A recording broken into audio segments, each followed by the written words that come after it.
नमस्कार। नए साल की आप सभी को बहुत बहुत बधाई और अनंत शुभकामनाएं। और देश के बारे में यदि मैं बात करूं तो अभी जो मध्य प्रदेश में चीज़ें घटित हो रही हैं बड़ी अशोभनीय और ख़राब हैं। जो भी अभी हमने वीडियोस देखे बहुत चौंकाने वाले हैं। हम पता नहीं किस दिशा में हम अपना दिमाग लगाने लगे। लेकिन यकीन मानिए, मैं ये किसी जात और मजहब के लिए नहीं बोल रहा हूँ, लेकिन यकीन मानिए कि यदि इस देश को हमें आगे लेके जाना है तो हम दोनों का साथ रहना बेहद ज़रूरी है। मुझे नहीं पता कि कौन सी पॉलिटिकल पार्टी आपका क्या मिसयूज़ करना चाहती है और उसको क्या लाभ होता है, वो कैसे सत्ताएं पाती है, मैं उस पर भी बात नहीं करना चाहता। लेकिन मैं सिंपली एक बात कहना चाहता हूँ कि यदि आप देश से प्यार करते हैं, मैं जैसे देश से प्यार करता हूँ, तो मैं इस बात का बड़ा ख्याल रखता हूँ कि मेरी तरफ से मेरे किसी भाई का दिल ना दुख जाए, कोई लड़ाई के रास्ते पे हम मूव कर जाएं, ऐसा मुझे कोई कृत्य नहीं करना है। तो आपको ये समझना पड़ेगा कि मिल के चलने में ही देश मजबूत हो सकता है। यदि आप राष्ट्र से प्यार करते हैं, जो राष्ट्र, कई बार मैं देखता हूँ कि बड़ा देशभक्ति उमड़ती है, लेकिन अपने देशवासी के साथ ही अगर आप लड़ाई भड़ाई करेंगे तो मुझे नहीं लगता कि हम देश को कभी आगे ले जा पाएंगे।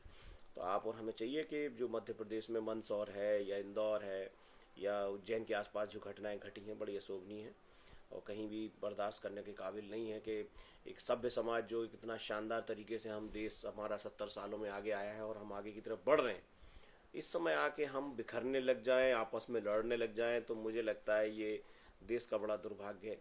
इस पर शायद भारत माता स्वयं भी रोएगी कि मेरे बच्चों को क्या हो गया। तो ऐसी स्थिति में हमें और आपको चाहिए कि थोड़ा सा अपना अपना दिल बड़ा करें और हिंदू और मुसलमान की एकता के बिना इस देश को आगे ले जाना असंभव है। मैं बिल्कुल डंके की चोट पे इस बात को कहता हूँ।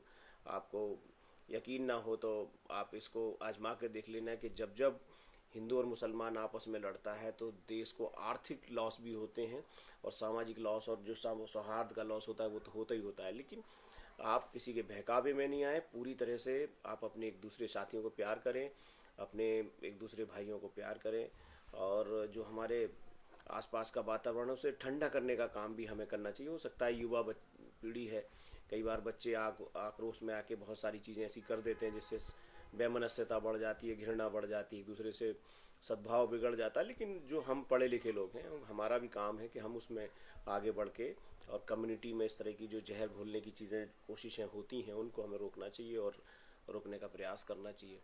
तो मुझे उम्मीद है कि यदि हम देश को प्यार करते हैं और हमें आगे ले जाना है तो हम सबका मिलकर रहना बेहद ज़रूरी है।